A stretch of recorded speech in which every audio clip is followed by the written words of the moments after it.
1 de mayo es el Día Internacional de los Trabajadores. A fines del siglo XIX, los trabajadores de todo el mundo reclamaban la reducción de las horas de trabajo. Imagínate, jornadas laborales de hasta 16 horas por día, de lunes a lunes, hacinados en la fábrica y sin ventilación.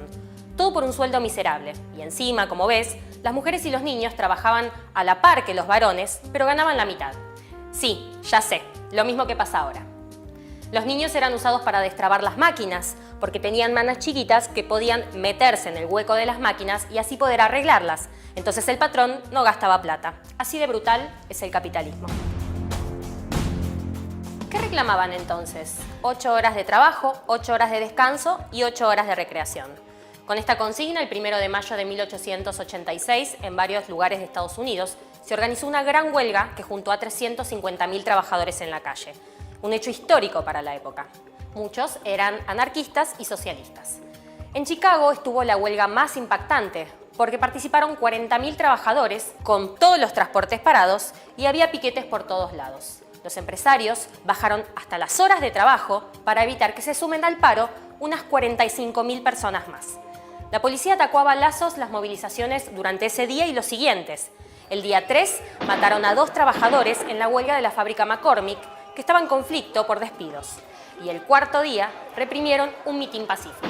Cuando comenzó a dispersarse, estalló una bomba donde estaban los policías que dejó muertos y heridos. Sin ningún tipo de pruebas, el gobierno acusó a 8 trabajadores, en su mayoría anarquistas, como autores del atentado.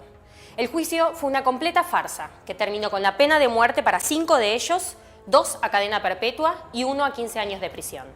George Engels, uno de los condenados, dijo unas últimas palabras en su alegato para denunciar la explotación capitalista. Escuchemos un fragmento. No combato individualmente a los capitalistas, combato al sistema que produce sus privilegios.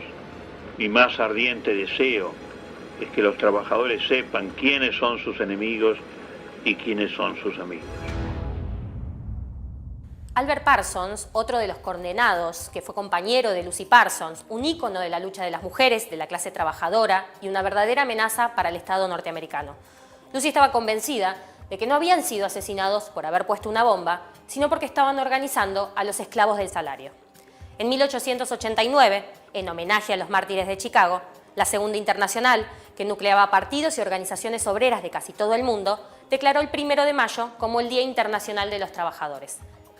A partir de ese momento, en muchos países, se adoptó esa fecha como un Día Internacional de Lucha, para los que no se conforman con migajas, sino que aspiran realmente a tener una vida digna. Muy distinto al día festivo de descanso que nos quieren vender desde hace décadas. ¿Sabes en dónde no se celebra el Día del Trabajador el 1 de mayo? En Estados Unidos. Para evitar levantar la lucha y el recuerdo de Chicago, celebran su Labor Day el primer lunes de septiembre, como si fuera una gran fiesta. ¿Cuántas horas por día trabajas? Hoy, gracias si trabajas 8 horas. La mayoría trabaja entre 9 y 12 horas, si tomamos en cuenta las reglas modernas como las horas extra. Durante los últimos 100 años, la tecnología avanzó muchísimo más que en 10 siglos de historia. ¿Por qué tenemos que trabajar tanto?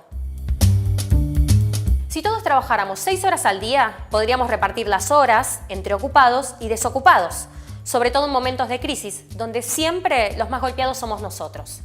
Retomando la tradición de lucha y las banderas de estos trabajadores y trabajadoras, luchamos por una vida que merezca ser vivida, porque nuestras vidas valen muchísimo más que las ganancias de los capitalistas.